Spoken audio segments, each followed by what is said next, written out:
नमस्कार, मी सई कुलकर्णी. न्यूमरोलॉजी किंवा अंकशास्त्र या विषयाबाबत आपण रोज काही ना काहीतरी ऐकत असतो, काही ना काहीतरी वाचत असतो. त्यामुळे हा विषय आपल्यासाठी तेवढा नवीन नाही आहे.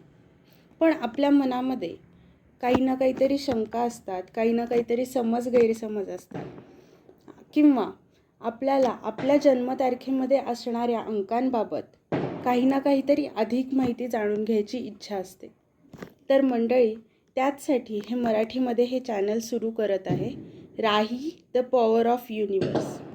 या चॅनलद्वारे आपण न्यूमरोलॉजी आणि अनेक विषयांबाबत माहिती घेणार आहोत आणि काही इफेक्टिव्ह उपायांबाबत आपण ह्यावरती चर्चा करणार आहोत. कधी कधी आपल्या मनामध्ये असा गैरसमज असतो की आपल्या जन्मतारखेमध्ये असा एखादा अंक आहे की ज्याचा स्वभाव किंवा ज्याचे परिणाम तितकेसे काही बरे नसतात. शुभ अशुभ अंकांबाबतही आपल्या अनेक गैरसमजुती असतात. अंक यामागचं सत्य काय?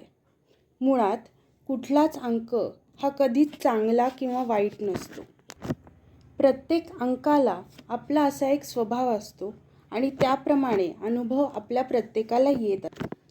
त्यामुळे अमुक एक अंक आपल्या जन्मतारखेमध्ये आहे म्हणून घाबरून जाण्याची काहीच गरज नाही. एखाद्या व्यक्तीची जन्मतारीख काय आहे, त्याच्यामध्ये कोणकोणते अंक आहेत, प्रत्येक अंकाचा स्वभाव आणि प्रभाव कसा आहे, यावर तुमचा स्वभाव, तुमचं करिअर आणि पुढच्या आयुष्यातल्या अनेक गोष्टी या डिपेंडंट असतात.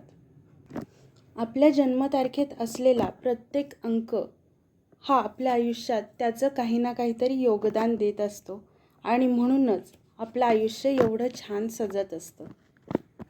आता ते कसं, हे सर्व कसं होतं, कसं घडून येतं, प्रत्येक अंकाचा स्वभाव काय, प्रत्येक अंकाचा गुण काय, हे सर्व आपण जाणून घेणारच आहोत. पण ते सर्व पुढच्या भागांमध्ये. तोपर्यंत तुम्हाला हा व्हिडिओ आवडला असेल तर नक्की लाईक करा आणि हे चॅनल सबस्क्राईब करायला विसरू नका. धन्यवाद.